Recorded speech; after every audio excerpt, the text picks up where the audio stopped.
Excuse me.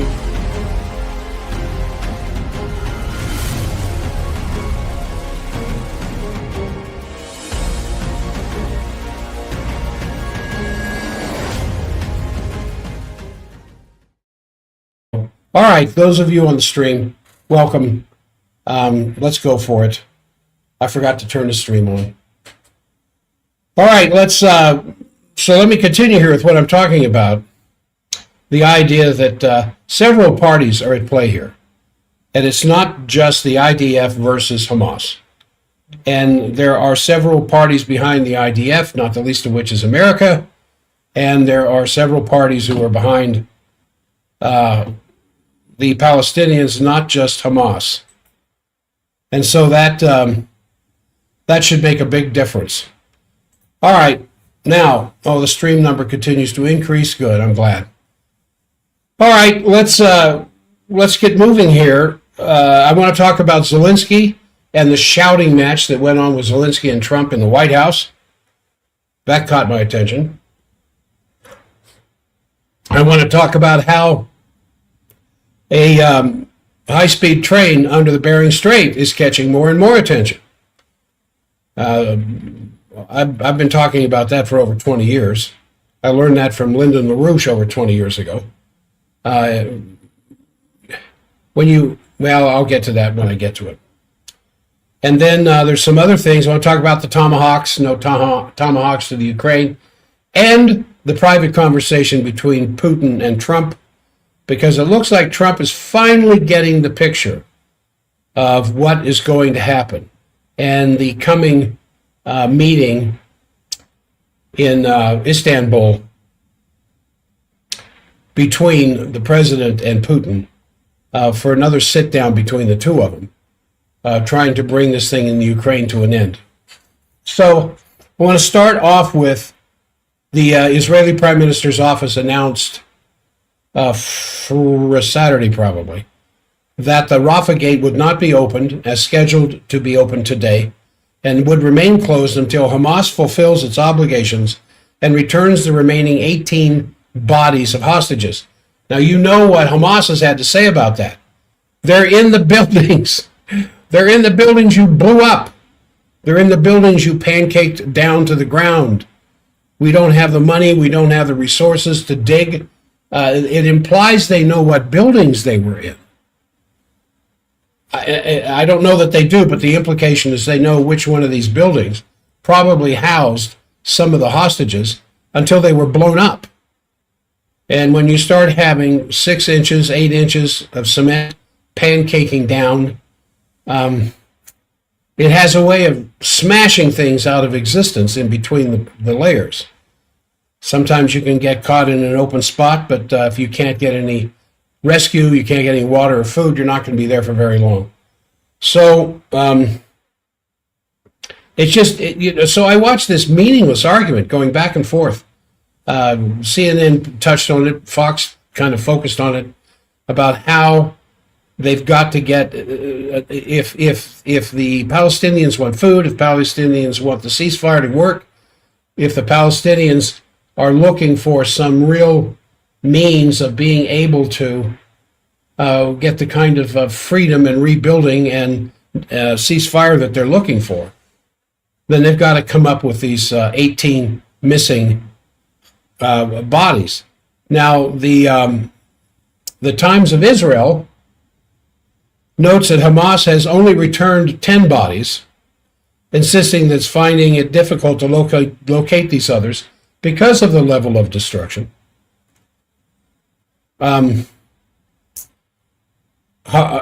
has accused Hamas of lying, the senior official insisting Hamas could return a greater number than it has provided so far. But what advantage, and this is the first question any reasonable person thinking about this would come up with, what possible advantage would Hamas gain by deliberately withholding bodies and lying about it? Netanyahu didn't explain that part. Times of Israel didn't explain that part.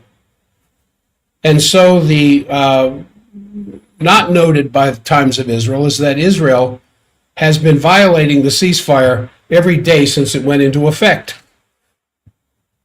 simply because it's being protected by the United States. And in the middle of the outcry over Netanyahu's refusal to open the Rafah Gate, the U.S. State Department issued this statement claiming that Hamas is planning an attack on civilians in Gaza. Brother, I'm going to quote, "The United States has informed the guarantor nations of the Gaza peace agreement of credible reports indicating an imminent ceasefire violation by Hamas against the people of Gaza.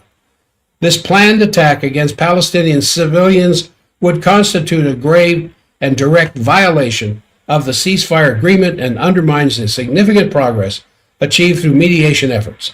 The guarantors demand Hamas uphold its obligations under the ceasefire terms." Now, that's bad enough. The real problem here is what they're not saying. And what they're not saying is that the Hamas is not planning an attack on civilians in Gaza. Hamas is trying to get rid of the groups that are stealing the food and the water from the civilians. Again, it's not just Hamas versus the IDF. There are several groups that have their tunnels, have their hiding places, have their weapons, trying to get control of that entire area. And I wouldn't be a bit surprised if that group wasn't backed by the IDF. The statement warned, quote, "Should Hamas proceed with this attack, measures will be taken to protect the people of Gaza and preserve the integrity of the ceasefire." You can only imagine what that could possibly mean. Hamas, of course, called the statement ridiculous, noted that Hamas's general amnesty for collaborators with the occupation to turn themselves in ends today. They said dozens of collaborators and criminals have already surrendered themselves and their weapons.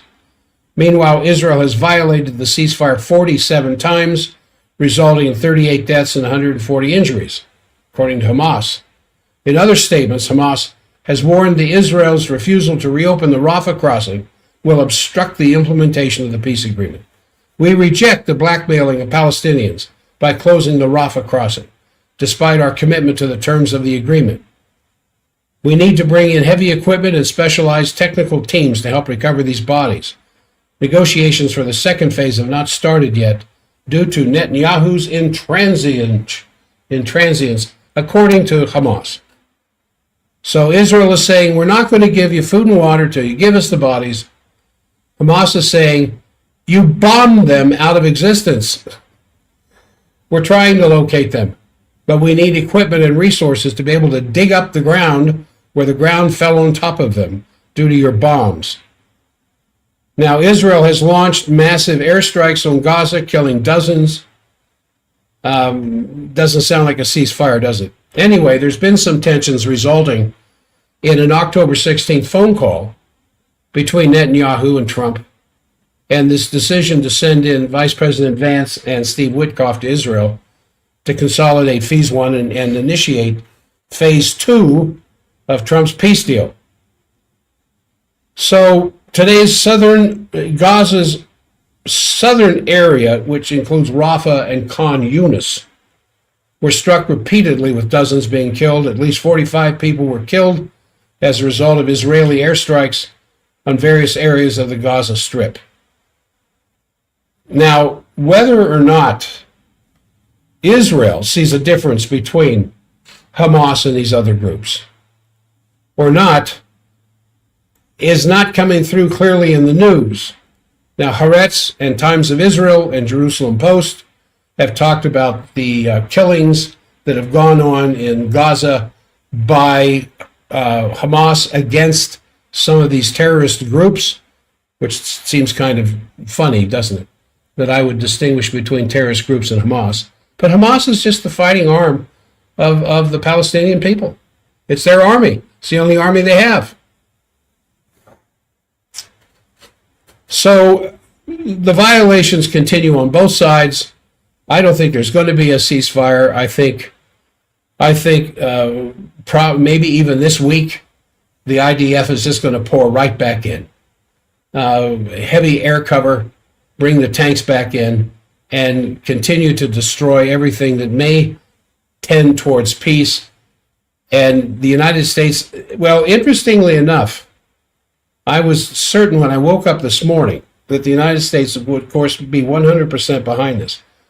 But I think, I don't know what Netanyahu has on Trump, but it's big. Or I don't think Trump would be agreeing to this stuff. But it's interesting that Trump sent Vice President Vance and Witkoff to deal directly with Netanyahu instead of himself. Is he turning his back on Israel? It was reported Saturday, prior to the airstrikes in Gaza yesterday, by the Times of Israel, that a U.S. official told them the White House is going to send Vance today or tomorrow to push on the implementation of the next phase of the peace agreement. But it's now been reported that Vance and Witkoff are already on their way. I think they're already, probably by now, they're probably already there.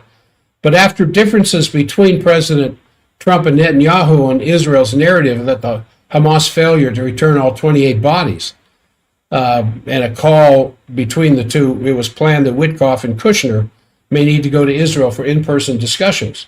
Is it because Trump doesn't have enough time? Trump's too busy?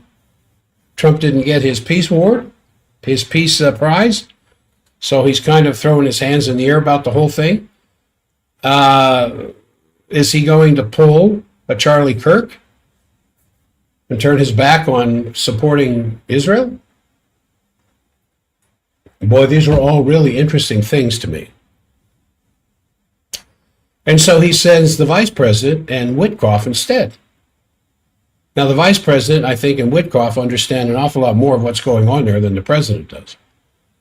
So to some degree, that may be a good move. But Netanyahu is preventing the reopening of the Rafah crossing.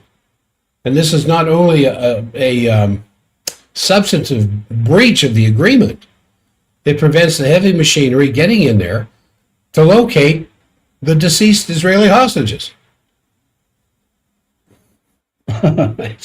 Because Netanyahu doesn't want this peace deal. Netanyahu wants to get rid of the Palestinians. And I think he's probably going to continue, even though he's starting to lose some favor with the Israeli population. Most of them still, the majority still support him.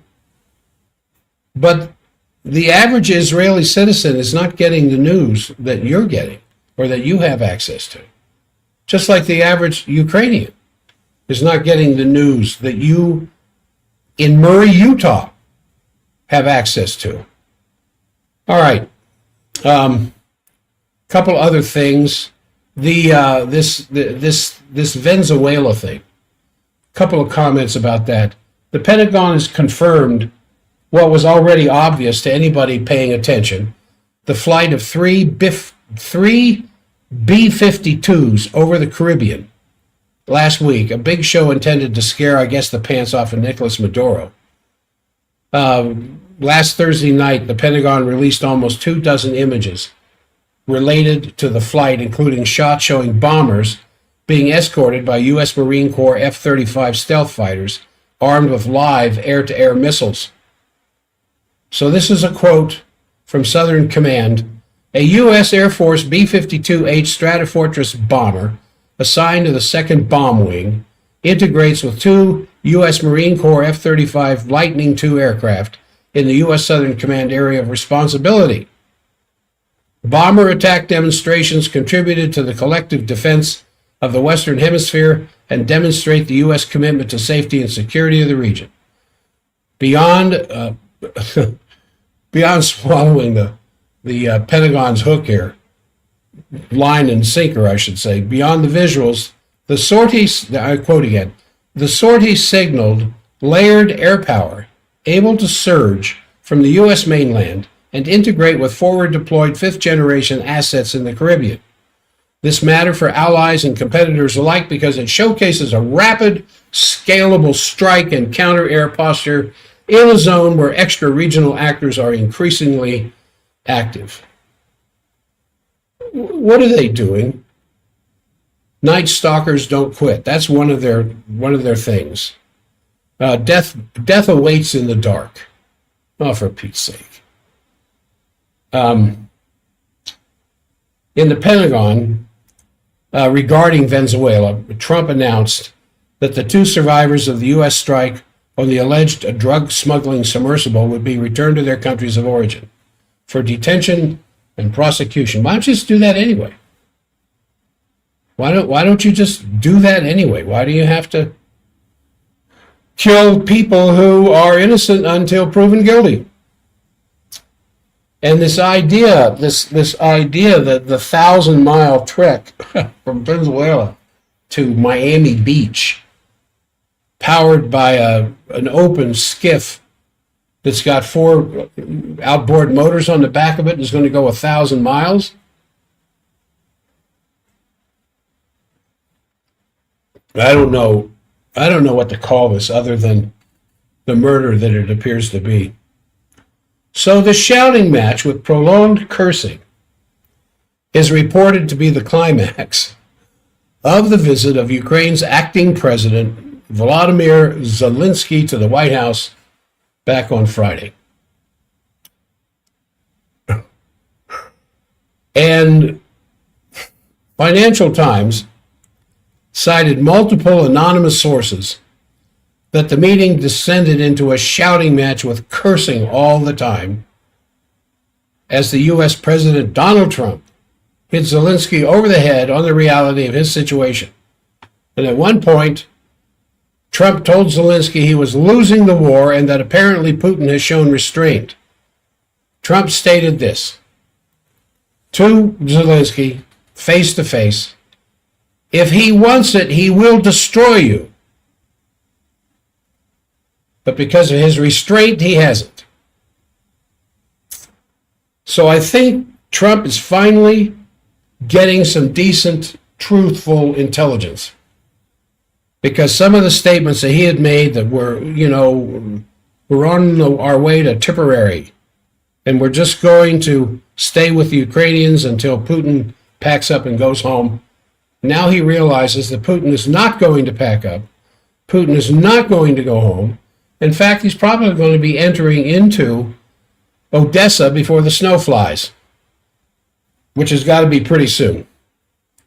So the Financial Times reported that after the meeting was over with, Zelensky was very negative.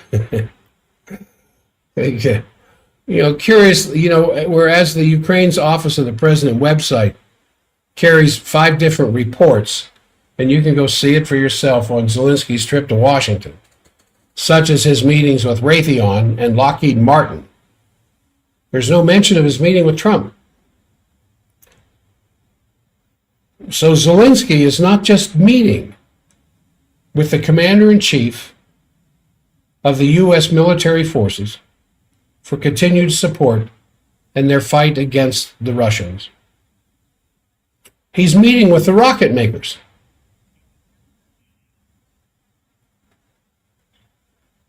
Now that's just a little bit interesting, isn't it?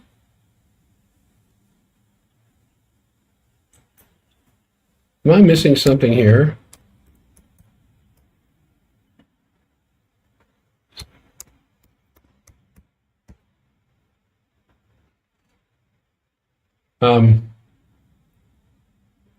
Is there something playing there that I didn't hear? Anyway, let me go on.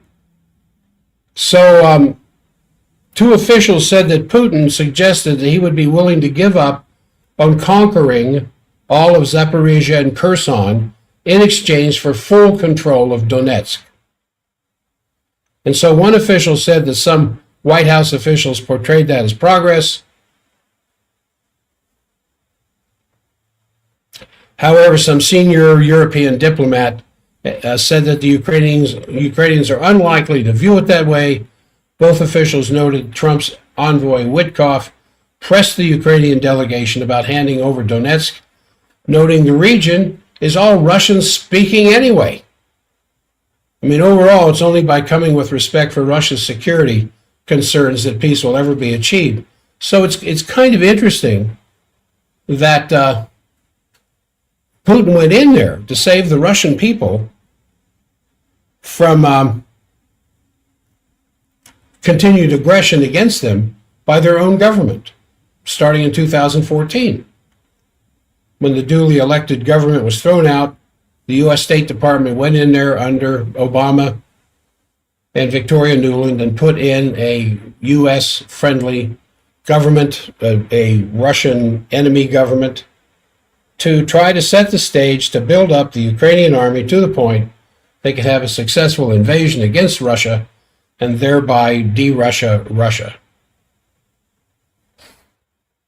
Just madness, just absolute madness. So Washington's coalition of the Willing Gang just thrilled to death for Zelensky to be able to show up in Washington, D.C. and make the deals for the Tomahawks. And what did Trump say? Not on your life. You're not getting any Tomahawks. And why would Trump change his position so strongly? Because he just had a 2.5-hour conversation with Putin. And I think he's finally getting the point. The Russians are not backing down, and they're not going to retreat. And I don't know if this offer for Kherson and Zaporizhia in return for Donetsk is accurate or not. I can't imagine that, but maybe he's willing to give up a little bit to hold on to what they have. And because most of Donetsk are Russians of Russian descent, because remember, Ukraine isn't that old. Ukraine's barely 100 years old. And because of all the land swaps that were going on between Stalin and Hitler, and then Stalin and the rest of the U.S. allies, Churchill and Roosevelt, and then Truman, you end up with a different boundary that changes from year to year till you end up with the Ukraine that's there now.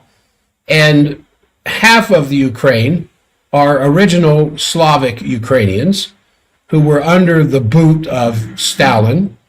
And then the other half, further in the east, are the Russians. Remember that when this was created, people weren't traveling very far from home. Same as here. In the 1930s, people didn't travel all that far from home here. Now, I mean, in my life, I was born and raised on the East Coast, but I've lived in Arizona, I've lived in Texas, I've lived in Iowa, and I've lived in Utah. And that's not unique. A lot of people have done that because of the ease of travel, but back then it wasn't that easy. And because of the tremendous farmland capability of Ukraine, people had these big, beautiful farms because they had the healthiest soil in Europe, which is why Hitler was sending trainloads of Ukrainian soil back to Germany. Anyway, what's important is I think Trump has finally got a clear head on what Putin's intentions are and where this is going to go. And I think he has heard Putin say enough in the direction of, no, I am not going to deal with Zelensky. No, we are not going to back down from what we've taken so far. Yes, we're willing to sit down and talk about a ceasefire and an end to this conflict on our terms, because we have won. We are completely in charge. And if you send those Tomahawks, you become the enemy, Donald. So far, you and I are friends. So far, you and I can sit down and have a chat with one another. Drink some expensive Russian brandy. Have a good time. Smoke a cigar. Talk about the good old days. But if you send one Tomahawk, and Trump would say something like, well, they're just loaded with conventional weapons. They don't have any nukes. And what's Putin say? We have no way of telling. We have no way of knowing whether they're nuclear armed or conventional armed, but the fact remains, one Tomahawk shows up because the Ukrainians can't fly them. We have to. But remember, there's three means of delivering a Tomahawk missile: from the air,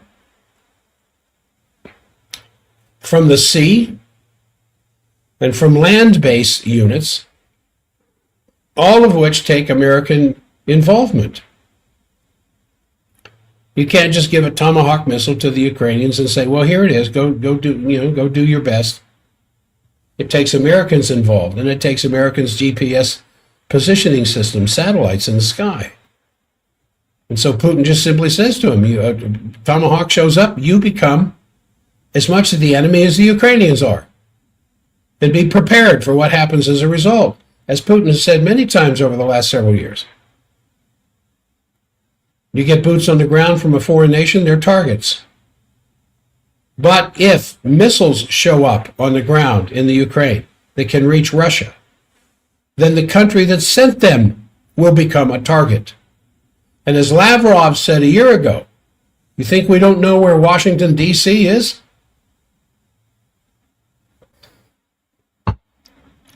So I think Trump finally heard him. Now,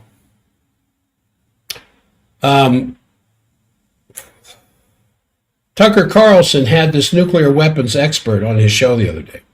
I don't know if you heard it, but it's very, very interesting. She said if a 1 megaton bomb detonates over top of Times Square in New York City, and 1 meg is 1,000 kilotons. And I think Hiroshima was 17 kilotons. Nagasaki might have been 21 kilotons. A megaton is 1,000 kilotons. And she said if a 1 megaton nuclear device exploded, detonated over Times Square, the resulting fireball would vaporize everything within a radius of 1 mile. Now, what does vaporize mean?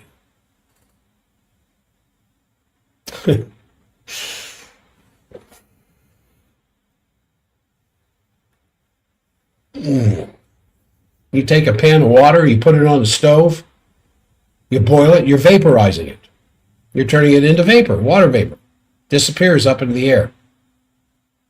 Unless it hits something cold to make it condense, it just stays as this moisture in the form of water vapor floating around in the atmosphere. Can you do that with steel? Can you do that with brick? Can you do that with human flesh? Yeah. Because the exploding, the ground zero temperature is way beyond the surface of the sun, where everything's already vaporized anyway. She said lesser but still devastating amounts of damage from the blast, thermal, and radiation effects would extend considerable distances further. And in the estimate of Ivana Hughes, the director of Frontiers of Science and senior lecturer in discipline in the Department of Chemistry at Columbia, she said 1.5 million people would be killed, another 2 million would be severely injured, mostly from third-degree burns, where the skin literally would be hanging off of them. This would be a sight of absolute horror and devastation. So she told us to Tucker last Friday. The blast would render New York City uninhabitable for tens, hundreds, even thousands of years, she said. So she's also president of the Nuclear Age Peace Foundation and currently serving as a member of the scientific advisory group to the Treaty on the Prohibition of Nuclear Weapons. And she stressed that a nuclear war won't end with the first detonation. The same thing Ted Postel has said. The same thing that Stephen Starr has said, two nuclear experts here in America. There won't be just one bomb. She said no matter the scenario, a deliberate first strike, an accident, or a miscalculation, nuclear war games suggest 100% of the time one nuclear explosion will end in a full-blown nuclear war. She says it's a measure of their insanity that leaders around the world are seriously considering nuclear war. And then she talked about, it's a 106-minute interview. You can go to Tucker Carlson and listen to it. Uh,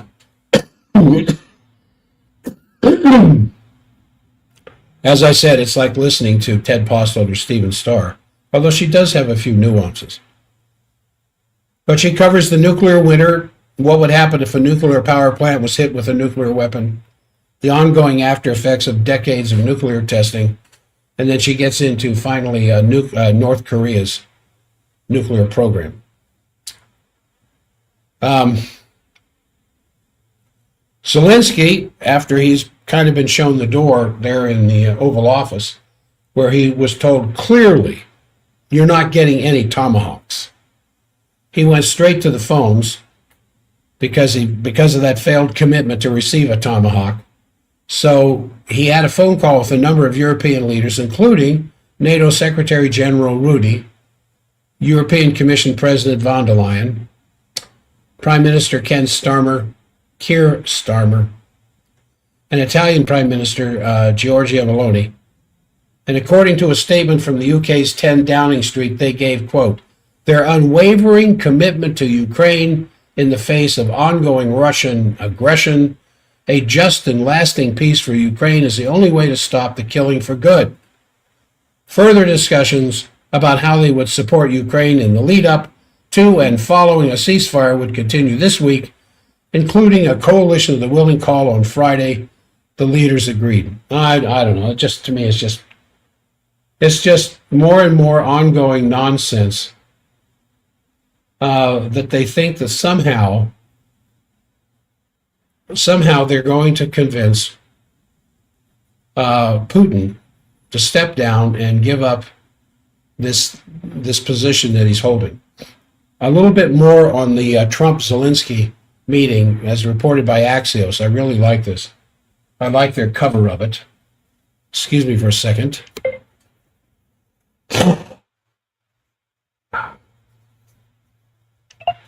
I muted K-Talk to say that. So Friday's White House meeting was tense, to say the least, because Zelensky came to get promises from Trump for deliveries of these long-range Tomahawks. Tomahawks can go 1,000 miles. If you fired a Tomahawk from Salt Lake County, it could reach Seattle. It could reach Los Angeles. It wouldn't quite reach Kansas City or Austin or Dallas, but it would hit these other places. I mean, that's how far, and from Kyiv to Moscow is just 600 miles. So that's why, and the same thing would be true if we found out that the Mexican cartels, now that they're terrorist organizations, and Trump can legally send the army after them, rather than waiting around for Mexico to do something. Were the cartels to bring in Tomahawk missiles, lining the border of the Rio Grande. And they could reach Miami, they could reach Kansas City, Dallas, Austin, St. Louis, all those areas fanning out from different places along the Rio Grande. How long would we put up with that? How long would we allow them to put in missile sites that could be used against us? Well, that's exactly how the Russians feel about it. Now, Trump told Zelensky, at least for now, we're not going to give you any Tomahawks. The talks lasted around 2.5 hours, were described by one source as not easy, another one described it as bad, another one said it got very emotional.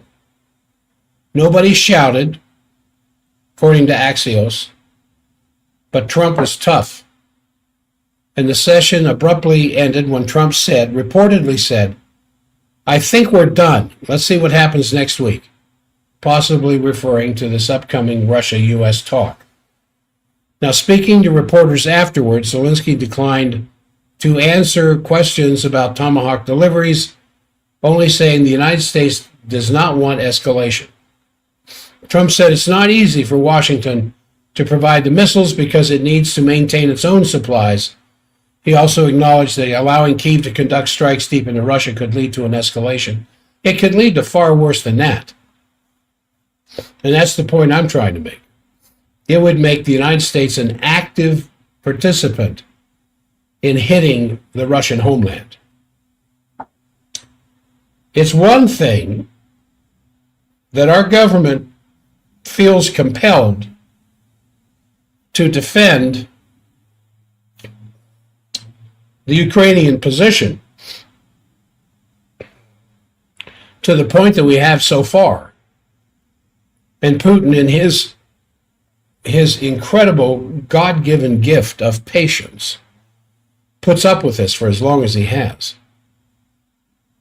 But then when we become a more active participant, even though we said, well, we'll sell these missiles to Norway. If Norway wants to sell them to you, that's their business. Well, put yourself in Putin's place. How long would you put up with that? So Zelensky wants the Tomahawks. For weeks now, he's insisting the Ukraine would only use them against military targets to increase pressure on Russia to move towards a peace deal. However, the Ukrainian leader has threatened Russia with blackouts in border regions and blackouts from Moscow, suggesting that Kyiv is plotting to use the missiles for terrorist attacks against power control centers. So the Trump-Zelensky meeting followed a phone call between Trump and Putin, after both which sides signal plans for the meeting in Budapest. I said Istanbul, I meant Budapest. Budapest, Hungary in the near future. And it's interesting they picked Hungary. Orban's Hungary. Why? Because Orban is very peaceful towards Putin. I think there's less chance of terrorist stuff taking place. And I also think in the conversations that recently took place between Putin and Trump, that Putin probably has at least halfway revealed a couple of these new weapons that the Russians have, that they've been developing for some time. And I get the impression, from what little I've been able to gather on the subject, that these things are absolutely, totally devastating. Now, the Oreshnik already is. All right. Something weird is going on at the K-Talk station here.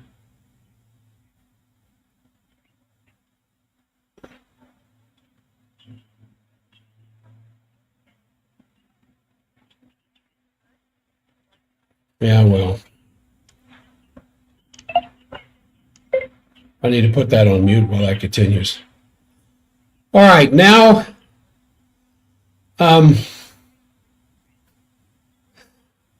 there are changes that are occurring almost hourly on the world scene. But they seem to be going in a positive direction. I mean, that view is not shared by everybody, of course. But I think all reasonable people in the world should be happy about the recent phone call that took place between Trump and Putin. And Trump backs down from Tomahawks going to the Ukraine. So according to the Russian government, it was 2.5 hours long and it was very substantive. And the outcome of this is that they want to have a personal meeting within 2 weeks or a little bit more, and the location, as I said, has already been chosen. It's Budapest, Hungary. And this is a very important signal. First of all, President Trump, in his characterization of the meeting, said that he thinks this will have common economic potential cooperation between Russia and the United States. If the Ukrainian crisis can be resolved, naturally that puts a whole different pre-tone to the meeting with Zelensky. And I've already given you the report that I have on the meeting with Zelensky, but he didn't talk to Zelensky until after he got through talking to Putin. which I think is a very smart thing to do, because he could talk to Putin. I mean, Zelensky and make all kinds of promises he can't keep, and then get on the phone with Putin, and Putin says, all right, what'd you tell him? What'd you promise him? Well, you know, Donald, you can't do that.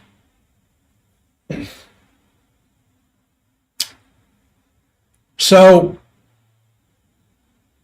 Zelensky announced that he wants to have further discussions, further talks with the president. And that is now with a big question mark as to whether that will ever go through, because I think Trump's turned his back on this. It's given the fact that Putin said earlier that the delivery of the Tomahawk would not be a game changer in the war, but it would have a very, very bad Russian development problem, maybe even ruin the possibility of talks between Russia and the United States. And why would Putin say that the delivery of the Tomahawks was not a game changer? Because you can shoot them down. They only travel 600 miles an hour. That's the same speed as a commercial jet. So if you get time and you're out running around today, look up at the sky, see if you can see one of those high 35 to 42,000 foot commercial airways up there. And watch how slow those things are moving. They can be shot down so easily. So the fact that this phone call took place just before the Zelensky meeting in all likelihood means, or foreshadowing what it could possibly mean, in that Zelensky's not going to get what he wants. Instead, it's quite important that the Special Economic Advisor, Kirill Dmitriev, who was in the delegation at the Alaska meeting, put out a statement referring to the Trump-Putin tunnel connection in Alaska with Afro-Eurasia. And I think he already has made some statements about the potential of the Bering Strait. And I've got some interesting numbers on that the Russians would put in 4,000 kilometers of rail line, which would cover a good portion of Siberia. And the U.S. would have 2,000 kilometers that would allow for the development of Alaska. And that's how you do business with your enemies. You sit down, just like the mafia learned with the 5 families, you create a commission. Instead of just killing each other on the streets, you sit down and you have a discussion with one another. And you set up an organization that you hold to for the benefit of all members. And I think Trump has finally heard Putin, because Putin says this. He said it just a month ago, or a couple of weeks ago at the Valdai conference. And he said it at other conferences around his country that have been published in English. Not peace through strength, not peace through superior weaponry, but peace in the Westphalian concept of you sit down and you know what the other side wants, what the other side needs, and what you're willing to do to make things work for the benefit of both parties. I'm just trying to find out what's going on here. I'm sorry. All right. And so this idea of the tunnel, the Bering Strait tunnel, this is incredible. You build a tunnel crossing the Bering Strait, which is about 70 miles. You know, what's 70 miles from Salt Lake, north or south? 70 miles will take you a little higher than the Idaho border. 70 miles south of Salt Lake would take you a little bit, probably down to Levan, maybe Scipio. And that's it. That's how short that would be. And at 70-mile tunnel, and you're running at high speeds, it would take you less than an hour. And moving hundreds of tons of material both directions. I mean, if you build a tunnel crossing the Bering Sea, this would incredibly open up the vast economic raw material energy potentials of Russia's Far East. And this would incredibly open up the vast economic raw material areas of Western Alaska that we simply have not had the money to deal with so far. So when I said there's things out there that indicate a little bit of hope right now, things a little bit more positive, what am I referring to? I'm referring to the fact that he's not going to give the Ukraine Tomahawk missiles. I think he's turned his back on Netanyahu, which is why he sent Witkoff and Kushner in his place, and Vance.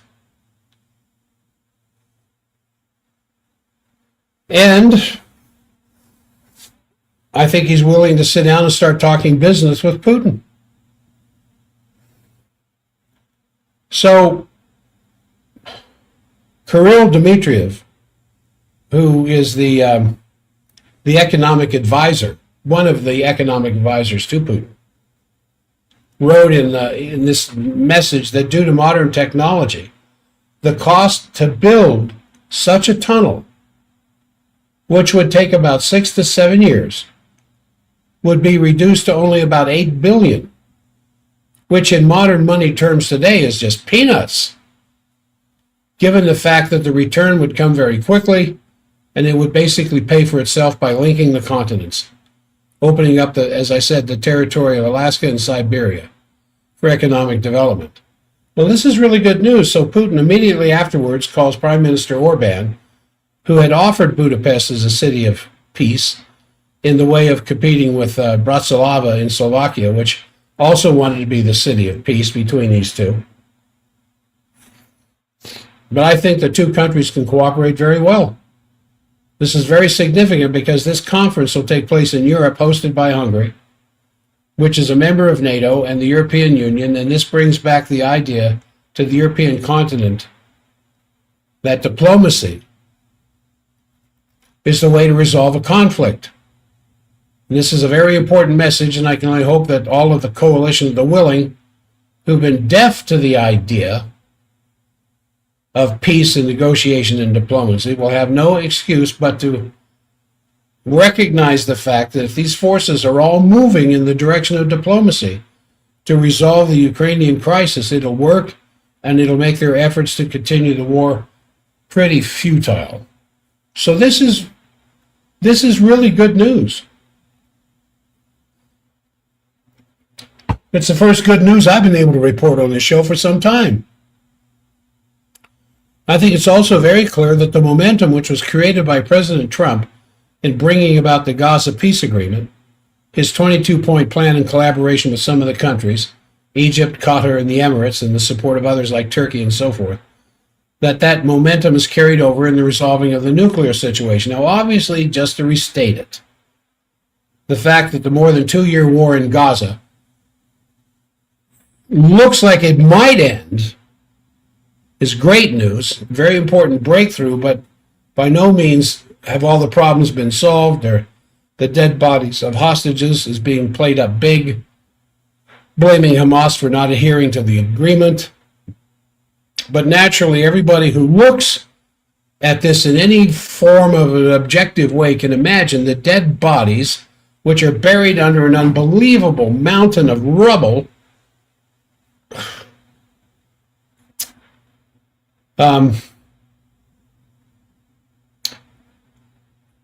cannot be identified so quickly. Many of the Hamas people who knew where these people were are dead themselves.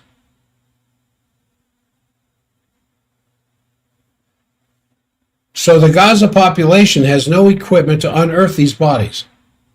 This is a very huge problem, and other countries are bringing in equipment to help them dig through the rubble and unearth these bodies. But that in the large picture should be regarded as a relatively minor problem, which I think is just one of the things that has to be solved. Likewise, the reports that supposedly Hamas killed some gang leaders who were robbing the food supplies and oil, apparently Hamas shot some of them. President Trump said he didn't care because these people were robbing from starving people. Well, that's kind of what you would expect from President Trump. Kind of a, what's the best win-win situation here. So these are obviously worrisome deployments, but by the same token, I'm not belittling the problems here, believe me. Especially the report that Marwan Barghouti was beaten unconscious while he was being transferred from one prison to the other. That's extremely upsetting. And that the relatives said that they fear for his life should lead to an engagement and mobilization of everybody in the international peace movement to try everything to put the limelight demand for his release instantly. And I think he's been in prison for 20 years. But you have to take an overall approach to this development, which has some important elements in it. The only way we can be sure that it will be led to a steady and permanent peace is if we apply the principle of peace through development. As I've talked about many times, this OASIS plan from the Schiller Institute.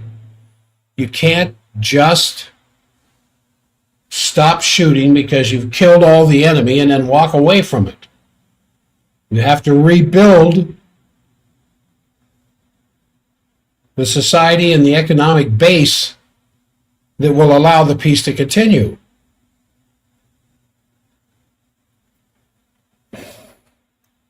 So this idea of the OASIS plan, I've talked about it before, it's not just for Gaza, because it would be bringing in large amounts, great, huge amounts of fresh water to the region, because the region is a desert from the coast of the Atlantic and Africa all the way through the Sahel, through the Sahara, the Saudi Peninsula, Iraq, Iran, into China.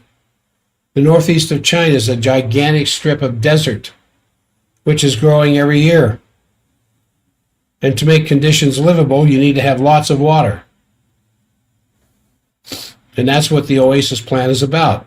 It's about several things, but it's mainly about massive desalination plants to create artificial rivers, to irrigate farmland, to build cities, to build infrastructure.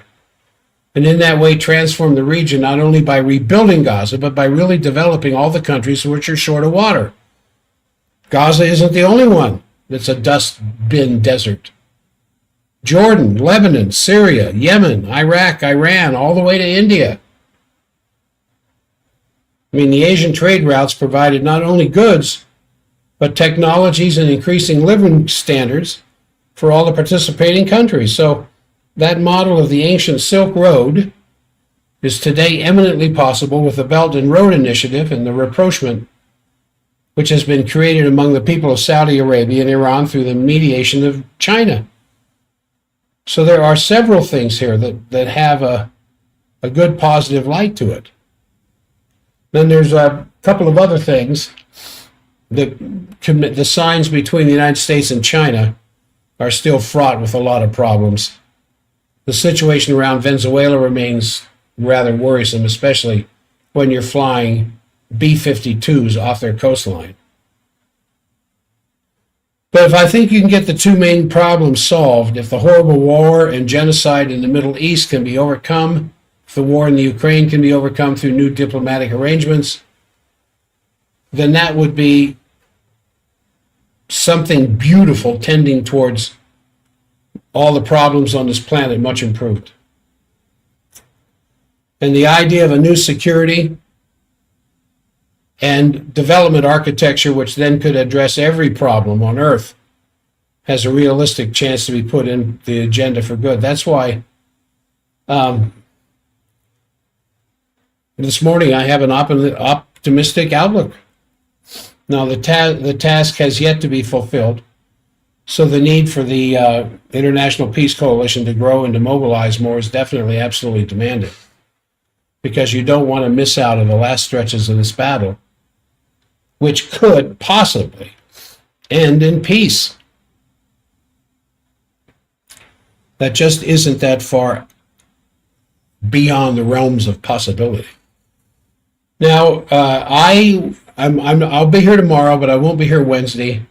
I'm taking off to Minneapolis to go teach two very, very important classes about what I do. and looking forward to that. So I just wanted to mention, through the end of this month, I think there's still 2 new patient positions available for K-Talk people at half my normal price. Now, who would that be? If you're having migraines, if you're having headaches, if you're having neck pain or stiffness, if you're having shoulder problems, if you're having numbness, tingling, pins and needles in your arms and hands, if you're having trouble breathing, if your chest is tight, if every time you twist or turn, what's going on here now? One direction or another, well, something big is happening at K-Talk.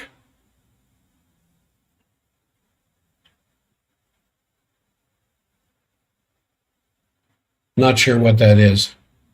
For those of you on the stream, again, I appreciate your attention to my programming, but I'll extend the deal to you. All you got to do is just tell the girls you heard it on K-Talk, and you'd like to take advantage of the half-off program between now and the end of the month. I'm doing it as a return birthday gift. My birthday is next week. My 75th orbit of the sun will come to an end as I start the 76th. And I'm feeling pretty good, and I want to return that. I've been under this care for almost half my life now, and I feel pretty good. And I want to be able to share that. So I need to mute K-Talk because of something they've got going on there. And to those of you on the stream, thank you so much for your attention and being a part of the program. Yes, and there you are. Yeah, well, I don't know what the problem was. Anyway, I'm going to end the stream. You keep your wits about you. Be smart. Be street smart. Don't talk too much. Be careful who you talk to, and keep your wits about you. I'll see you all tomorrow, for sure.